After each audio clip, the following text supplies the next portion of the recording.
ಕೊರತೆ ಇದ್ರೆ ನೀವಾಗ ಹೇಳ್ತಾ ಇದ್ರಿ ಮಳೆ ಬರೋದು ಸಹಜ, ಪ್ರಕೃತಿಯ ನಿಯಮ. ಹೌದು, ಮಳೆ ಬಂದೇ ಬರುತ್ತೆ. ಆ ಮಳೆಗೆ ನಾವು ತಯಾರಾಗಬೇಕು. ಮಳೆ ಬರುತ್ತೆ ಅಂತ ಹೇಳಿ ನಮಗೆ ತಿಳಿದಿರುವಾಗ ನಾವು ಅದಕ್ಕೆ ಪೂರಕವಾಗಿ ಮೋರಿ ಕ್ಲೀನ್ ಮಾಡ್ಕೋಬೇಕಾಗಿತ್ತು. ಅಂಡರ್ ಪಾಸ್ಗಳಲ್ಲಿ ನೀರು ಹೋಗೋದಕ್ಕೆ ವ್ಯವಸ್ಥೆ ಇದೆಯಾ ಅನ್ನೋದನ್ನ ನೋಡ್ಕೋಬೇಕಾಗಿತ್ತು. ರಾಜಕಾಲುವೆಗಳನ್ನ ನೀವು ಸರಿಯಾಗಿ ನಿರ್ವಹಣೆ ಮಾಡದೇ ಇರೋದ್ರಿಂದಾಗಿ ಮನೆಯೊಳಗೆಲ್ಲ ನೀರು ನುಗ್ಗಿದೆ.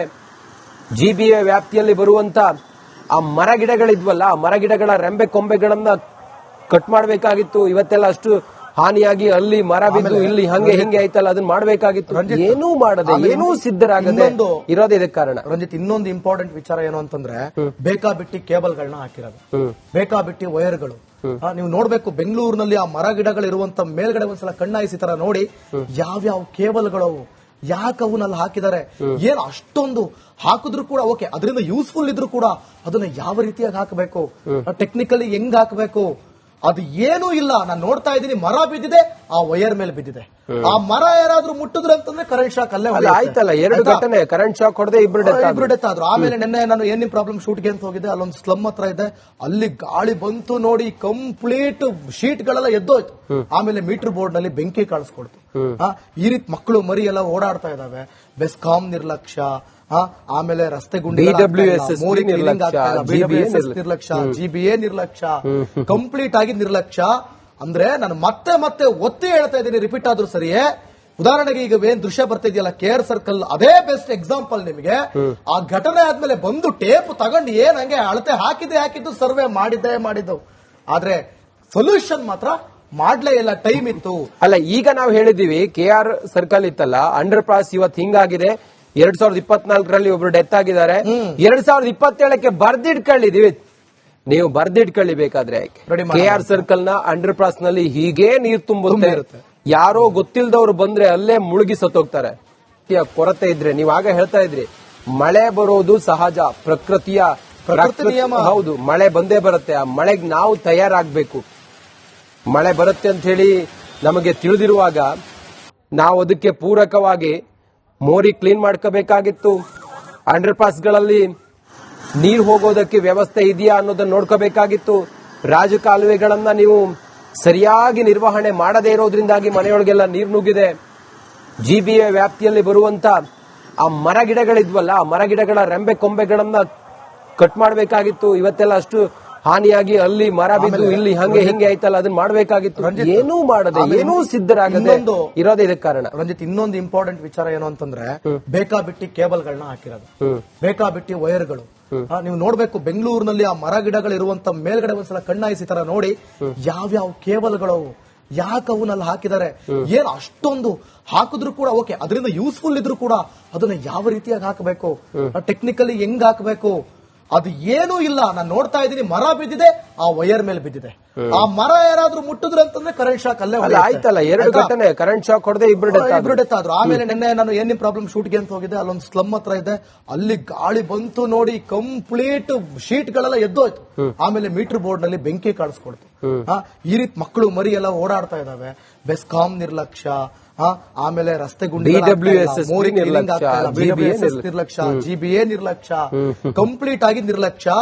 ಅಂದ್ರೆ ನಾನು ಮತ್ತೆ ಮತ್ತೆ ಒತ್ತಿ ಹೇಳ್ತಾ ಇದ್ದೀನಿ, ರಿಪೀಟ್ ಆದ್ರೂ ಸರಿಯೇ.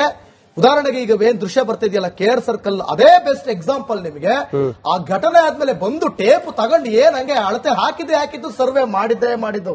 ಆದ್ರೆ ಸೊಲ್ಯೂಷನ್ ಮಾತ್ರ ಮಾಡ್ಲೇ ಇಲ್ಲ, ಟೈಮ್ ಇತ್ತು. ಅಲ್ಲ, ಈಗ ನಾವು ಹೇಳಿದೀವಿ KR ಸರ್ಕಲ್ ಇತ್ತಲ್ಲ, ಅಂಡರ್ ಪಾಸ್ ಇವತ್ತು ಹಿಂಗಾಗಿದೆ. 2024ರಲ್ಲಿ ಒಬ್ರು ಡೆತ್ ಆಗಿದ್ದಾರೆ. 2027ಕ್ಕೆ ಬರ್ದಿಟ್ಕೊಳ್ಳಿದೀವಿ. ನೀವು ಬರ್ದಿಟ್ಕೊಳ್ಳಿ ಬೇಕಾದ್ರೆ. KR ಸರ್ಕಲ್ ನ ಅಂಡರ್ ಪಾಸ್ ನಲ್ಲಿ ಹೀಗೆ ನೀರು ತುಂಬುತ್ತೆ. ಯಾರೋ ಗೊತ್ತಿಲ್ಲದವ್ರು ಬಂದ್ರೆ ಅಲ್ಲೇ ಮುಳುಗಿ ಸತ್ತೋಗ್ತಾರೆ. ಕೊರತೆ ಇದ್ರೆ ನೀವಾಗ ಹೇಳ್ತಾ ಇದ್ರಿ ಮಳೆ ಬರೋದು ಸಹಜ, ಪ್ರಕೃತಿಯ ನಿಯಮ. ಹೌದು, ಮಳೆ ಬಂದೇ ಬರುತ್ತೆ. ಆ ಮಳೆಗೆ ನಾವು ತಯಾರಾಗಬೇಕು. ಮಳೆ ಬರುತ್ತೆ ಅಂತ ಹೇಳಿ ನಮಗೆ ತಿಳಿದಿರುವಾಗ ನಾವು ಅದಕ್ಕೆ ಪೂರಕವಾಗಿ ಮೋರಿ ಕ್ಲೀನ್ ಮಾಡ್ಕೋಬೇಕಾಗಿತ್ತು. ಅಂಡರ್ ಪಾಸ್ಗಳಲ್ಲಿ ನೀರು ಹೋಗೋದಕ್ಕೆ ವ್ಯವಸ್ಥೆ ಇದೆಯಾ ಅನ್ನೋದನ್ನ ನೋಡ್ಕೋಬೇಕಾಗಿತ್ತು. ರಾಜಕಾಲುವೆಗಳನ್ನ ನೀವು ಸರಿಯಾಗಿ ನಿರ್ವಹಣೆ ಮಾಡದೇ ಇರೋದ್ರಿಂದಾಗಿ ಮನೆಯೊಳಗೆಲ್ಲ ನೀರು ನುಗ್ಗಿದೆ. ಜಿಬಿಎ ವ್ಯಾಪ್ತಿಯಲ್ಲಿ ಬರುವಂತ ಆ ಮರ ಗಿಡಗಳಿದ್ವಲ್ಲ, ಆ ಮರ ಗಿಡಗಳ ರೆಂಬೆ ಕೊಂಬೆಗಳನ್ನ ಕಟ್ ಮಾಡಬೇಕಾಗಿತ್ತು. ಇವತ್ತೆಲ್ಲ ಅಷ್ಟು ಹಾನಿಯಾಗಿ ಅಲ್ಲಿ ಮರ ಬಿದ್ದು ಇಲ್ಲಿ ಹಂಗೆ ಹಿಂಗೆ ಆಯ್ತಲ್ಲ ಅದನ್ನ ಮಾಡ್ಬೇಕಾಗಿತ್ತು. ಏನೂ ಮಾಡದೆ ಏನೂ ಸಿದ್ಧರಾಗದೆ ಇರೋದೇ ಇದಕ್ಕೆ ಕಾರಣ. ರಂಜಿತ್, ಇನ್ನೊಂದು ಇಂಪಾರ್ಟೆಂಟ್ ವಿಚಾರ ಏನು ಅಂತಂದ್ರೆ ಬೇಕಾಬಿಟ್ಟಿ ಕೇಬಲ್ಗಳನ್ನ ಹಾಕಿರೋದು, ಬೇಕಾಬಿಟ್ಟಿ ವೈರ್ಗಳು. ನೀವು ನೋಡ್ಬೇಕು ಬೆಂಗಳೂರಿನಲ್ಲಿ ಆ ಮರ ಗಿಡಗಳು ಇರುವಂತ ಮೇಲ್ಗಡೆ ಒಂದ್ಸಲ ಕಣ್ಣಾಯಿಸಿ ತರ ನೋಡಿ ಯಾವ್ಯಾವ ಕೇಬಲ್ಗಳು ಯಾಕೆ ಅವನ್ನೆಲ್ಲ ಹಾಕಿದ್ದಾರೆ. ಏನ್ ಅಷ್ಟೊಂದು ಹಾಕಿದ್ರು ಕೂಡ ಓಕೆ, ಅದರಿಂದ ಯೂಸ್ಫುಲ್ ಇದ್ರು ಕೂಡ ಅದನ್ನ ಯಾವ ರೀತಿಯಾಗಿ ಹಾಕಬೇಕು, ಟೆಕ್ನಿಕಲಿ ಹೆಂಗ್ ಹಾಕಬೇಕು, ಅದು ಏನೂ ಇಲ್ಲ. ನಾನು ನೋಡ್ತಾ ಇದ್ದೀನಿ, ಮರ ಬಿದ್ದಿದೆ, ಆ ವೈರ್ ಮೇಲೆ ಬಿದ್ದಿದೆ. ಆ ಮರ ಯಾರಾದ್ರೂ ಮುಟ್ಟಿದ್ರು ಅಂತಂದ್ರೆ ಕರೆಂಟ್ ಶಾಕ್ ಅಲ್ಲೇ ಆಯ್ತಲ್ಲ. 2 ಘಟನೆ ಕರೆಂಟ್ ಶಾಕ್ ಹೊಡೆದೆ ಇಬ್ರು ಡೆತ್ ಆದ್ರು. ಆಮೇಲೆ ನಿನ್ನೆ ನಾನು ಏನ್ ಪ್ರಾಬ್ಲಮ್ ಶೂಟ್ಗೆ ಅಂತ ಹೋಗಿದ್ದೆ, ಅಲ್ಲೊಂದು ಸ್ಲಮ್ ಹತ್ರ ಇದೆ, ಅಲ್ಲಿ ಗಾಳಿ ಬಂತು ನೋಡಿ, ಕಂಪ್ಲೀಟ್ ಶೀಟ್ ಗಳೆಲ್ಲ ಎದ್ದೋಯ್ತು. ಆಮೇಲೆ ಮೀಟರ್ ಬೋರ್ಡ್ ನಲ್ಲಿ ಬೆಂಕಿ ಕಾಣಿಸ್ಕೊಡ್ತು. ಈ ರೀತಿ ಮಕ್ಕಳು ಮರಿ ಎಲ್ಲ ಓಡಾಡ್ತಾ ಇದಾವೆ. ಬೆಸ್ಕಾಂ ನಿರ್ಲಕ್ಷ್ಯ, ಆಮೇಲೆ ರಸ್ತೆ ಗುಂಡಿ ನಿರ್ಲಕ್ಷ್ಯ, ಜಿಬಿಎ ನಿರ್ಲಕ್ಷ್ಯ, ಕಂಪ್ಲೀಟ್ ಆಗಿ ನಿರ್ಲಕ್ಷ್ಯ. ಅಂದ್ರೆ ನಾನು ಮತ್ತೆ ಮತ್ತೆ ಒತ್ತಿ ಹೇಳ್ತಾ ಇದ್ದೀನಿ, ರಿಪೀಟ್ ಆದ್ರೂ ಸರಿಯೇ. ಉದಾಹರಣೆಗೆ ಈಗ ಏನ್ ದೃಶ್ಯ ಬರ್ತಿದೆಯಲ್ಲ ಕೇರ್ ಸರ್ಕಲ್, ಅದೇ ಬೆಸ್ಟ್ ಎಕ್ಸಾಂಪಲ್ ನಿಮಗೆ. ಆ ಘಟನೆ ಆದ್ಮೇಲೆ ಬಂದು ಟೇಪ್ ತಗೊಂಡು ಏನ್ ಹಂಗೆ ಅಳತೆ ಹಾಕಿದ್ದು ಸರ್ವೆ ಮಾಡಿದ್ದು, ಆದ್ರೆ ಸೊಲ್ಯೂಷನ್ ಮಾತ್ರ ಮಾಡ್ಲೇ ಇಲ್ಲ. ಟೈಮ್ ಇತ್ತು ಅಲ್ಲ. ಈಗ ನಾವು ಹೇಳಿದೀವಿ KR ಸರ್ಕಲ್ ಇತ್ತಲ್ಲ, ಅಂಡರ್ ಪಾಸ್ ಇವತ್ತು ಹಿಂಗಾಗಿದೆ. 2024ರಲ್ಲಿ ಒಬ್ರು ಡೆತ್ ಆಗಿದ್ದಾರೆ. 2027ಕ್ಕೆ ಬರ್ದಿಟ್ಕೊಳ್ಳಿದೀವಿ. ನೀವು ಬರ್ದಿಟ್ಕೊಳ್ಳಿ ಬೇಕಾದ್ರೆ. KR ಸರ್ಕಲ್ ನ ಅಂಡರ್ ಪಾಸ್ ನಲ್ಲಿ ಹೀಗೆ ನೀರು ತುಂಬುತ್ತೆ. ಯಾರೋ ಗೊತ್ತಿಲ್ಲದವ್ರು ಬಂದ್ರೆ ಅಲ್ಲೇ ಮುಳುಗಿ ಸತ್ತೋಗ್ತಾರೆ. ಕೊರತೆ ಇದ್ರೆ ನೀವು ಆಗ ಹೇಳ್ತಾ ಇದ್ರಿ, ಮಳೆ ಬರೋದು ಸಹಜ, ಪ್ರಕೃತಿಯ ನಿಯಮ. ಹೌದು, ಮಳೆ ಬಂದೇ ಬರುತ್ತೆ. ಆ ಮಳೆಗೆ ನಾವು ತಯಾರಾಗಬೇಕು. ಮಳೆ ಬರುತ್ತೆ ಅಂತ ಹೇಳಿ ನಮಗೆ ತಿಳಿದಿರುವಾಗ ನಾವು ಅದಕ್ಕೆ ಪೂರಕವಾಗಿ ಮೋರಿ ಕ್ಲೀನ್ ಮಾಡ್ಕೋಬೇಕಾಗಿತ್ತು. ಅಂಡರ್ ಪಾಸ್ಗಳಲ್ಲಿ ನೀರು ಹೋಗೋದಕ್ಕೆ ವ್ಯವಸ್ಥೆ ಇದೆಯಾ ಅನ್ನೋದನ್ನ ನೋಡ್ಕೋಬೇಕಾಗಿತ್ತು. ರಾಜಕಾಲುವೆಗಳನ್ನ ನೀವು ಸರಿಯಾಗಿ ನಿರ್ವಹಣೆ ಮಾಡದೇ ಇರೋದ್ರಿಂದಾಗಿ ಮನೆಯೊಳಗೆಲ್ಲ ನೀರು ನುಗ್ಗಿದೆ.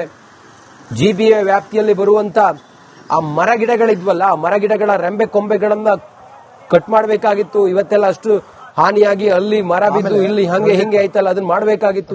ಏನೂ ಮಾಡದೆ ಏನೂ ಸಿದ್ಧರಾಗದೆ ಇರೋದೇ ಇದಕ್ಕೆ ಕಾರಣ. ರಂಜಿತ್, ಇನ್ನೊಂದು ಇಂಪಾರ್ಟೆಂಟ್ ವಿಚಾರ ಏನು ಅಂತಂದ್ರೆ ಬೇಕಾಬಿಟ್ಟಿ ಕೇಬಲ್ಗಳನ್ನ ಹಾಕಿರೋದು, ಬೇಕಾಬಿಟ್ಟಿ ವೈರ್ಗಳು. ನೀವು ನೋಡ್ಬೇಕು ಬೆಂಗಳೂರಿನಲ್ಲಿ ಆ ಮರ ಗಿಡಗಳು ಇರುವಂತ ಮೇಲ್ಗಡೆ ಒಂದ್ಸಲ ಕಣ್ಣಾಯಿಸಿ ತರ ನೋಡಿ ಯಾವ್ಯಾವ ಕೇಬಲ್ಗಳು ಯಾಕೆ ಅವನ್ನೆಲ್ಲ ಹಾಕಿದ್ದಾರೆ. ಏನ್ ಅಷ್ಟೊಂದು ಹಾಕಿದ್ರು ಕೂಡ ಓಕೆ, ಅದರಿಂದ ಯೂಸ್ಫುಲ್ ಇದ್ರು ಕೂಡ ಅದನ್ನ ಯಾವ ರೀತಿಯಾಗಿ ಹಾಕಬೇಕು, ಟೆಕ್ನಿಕಲಿ ಹೆಂಗ್ ಹಾಕಬೇಕು, ಅದು ಏನೂ ಇಲ್ಲ. ನಾನು ನೋಡ್ತಾ ಇದ್ದೀನಿ, ಮರ ಬಿದ್ದಿದೆ, ಆ ವೈರ್ ಮೇಲೆ ಬಿದ್ದಿದೆ. ಆ ಮರ ಯಾರಾದ್ರೂ ಮುಟ್ಟಿದ್ರು ಅಂತಂದ್ರೆ ಕರೆಂಟ್ ಶಾಕ್ ಅಲ್ಲೇ ಆಯ್ತಲ್ಲ. 2 ಘಟನೆ ಕರೆಂಟ್ ಶಾಕ್ ಹೊಡೆದೆ ಇಬ್ರು ಡೆತ್ ಆದ್ರು. ಆಮೇಲೆ ನಿನ್ನೆ ನಾನು ಏನ್ ಪ್ರಾಬ್ಲಮ್ ಶೂಟ್ಗೆ ಅಂತ ಹೋಗಿದ್ದೆ, ಅಲ್ಲೊಂದು ಸ್ಲಮ್ ಹತ್ರ ಇದೆ, ಅಲ್ಲಿ ಗಾಳಿ ಬಂತು ನೋಡಿ, ಕಂಪ್ಲೀಟ್ ಶೀಟ್ ಗಳೆಲ್ಲ ಎದ್ದೋಯ್ತು. ಆಮೇಲೆ ಮೀಟರ್ ಬೋರ್ಡ್ ನಲ್ಲಿ ಬೆಂಕಿ ಕಾಣಿಸ್ಕೊಡ್ತು. ಈ ರೀತಿ ಮಕ್ಕಳು ಮರಿ ಎಲ್ಲ ಓಡಾಡ್ತಾ ಇದಾವೆ. ಬೆಸ್ಕಾಂ ನಿರ್ಲಕ್ಷ್ಯ, ಆಮೇಲೆ ರಸ್ತೆ ಗುಂಡಿ ನಿರ್ಲಕ್ಷ್ಯ, GBA ನಿರ್ಲಕ್ಷ್ಯ, ಕಂಪ್ಲೀಟ್ ಆಗಿ ನಿರ್ಲಕ್ಷ್ಯ. ಅಂದ್ರೆ ನಾನು ಮತ್ತೆ ಮತ್ತೆ ಒತ್ತಿ ಹೇಳ್ತಾ ಇದ್ದೀನಿ, ರಿಪೀಟ್ ಆದ್ರೂ ಸರಿಯೇ. ಉದಾಹರಣೆಗೆ ಈಗ ಏನ್ ದೃಶ್ಯ ಬರ್ತಿದೆ